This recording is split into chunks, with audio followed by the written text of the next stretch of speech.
আকাশের মুখ সকাল থেকেই ভার, কখনো হালকা কখনো ভারী বৃষ্টি হচ্ছে। আবহাওয়া দপ্তরের তরফ থেকে জানিয়ে দেওয়া হয়েছে বৃষ্টি বাড়তে পারে উত্তরবঙ্গের বিভিন্ন জায়গাতে। এদিন সব জায়গাতেই ভারী বৃষ্টির সতর্কতা রয়েছে। বজ্রবিদ্যুৎ সহ বৃষ্টি হতে পারে বাংলার বিভিন্ন এলাকাতে। নিম্নচাপ এই মুহূর্তে উত্তর বাংলাদেশে অবস্থান করছে। ধীর গতিতে পশ্চিমে এগোচ্ছে এটি। আগামী 12 ঘন্টায় এটি বাংলায় পেরিয়ে যাবে। গাঙ্গেয় পশ্চিমবঙ্গের উপর দিয়ে একটি আগামী 2-3 দিনে খুব ধীরে ধীরে ঝাড়খণ্ডে চলে যাবে। সক্রিয় মৌসুমী অক্ষরেখা বিহার থেকে বাংলার উপর দিয়ে নিম্নচাপ এলাকা হয়ে বঙ্গোপসাগর পর্যন্ত বিস্তৃত হয়ে আছে।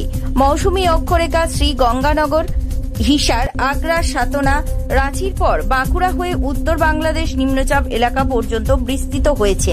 তারপর পূর্ব ও দক্ষিণ পূর্ব দিকে এগিয়ে উত্তর পূর্ব বঙ্গোপসাগর পর্যন্ত বিস্তৃত। উত্তর বঙ্গোপসাগরে কাল নতুন করে ঘূর্ণাবর্ত তৈরি হয়েছে। দ্বিতীয় ঘূর্ণাবর্ত রয়েছে ঝাড়খণ্ড এবং উত্তরপ্রদেশে। পশ্চিমবঙ্গ, উড়িষ্যার মৎস্যজীবীদের সমুদ্রে যেতে নিষেধ করা হয়েছে। যারা সমুদ্রের ভেতরে রয়েছেন উত্তর বঙ্গোপসাগরে তাদের আজ বিকেলের মধ্যে ফিরে আসতে নির্দেশ আবহাওয়া দপ্তরের। উত্তর বঙ্গোপসাগরে ঘূর্ণাবর্ত নিম্নচাপে পরিণত হতে পারে।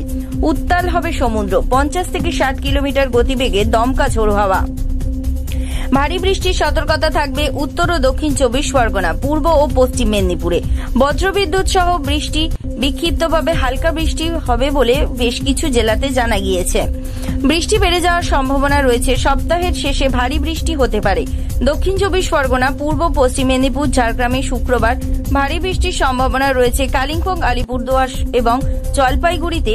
বাকি জেলাগুলিতেও বজ্রবিদ্যুৎ সহ হালকা বৃষ্টি হতে পারে।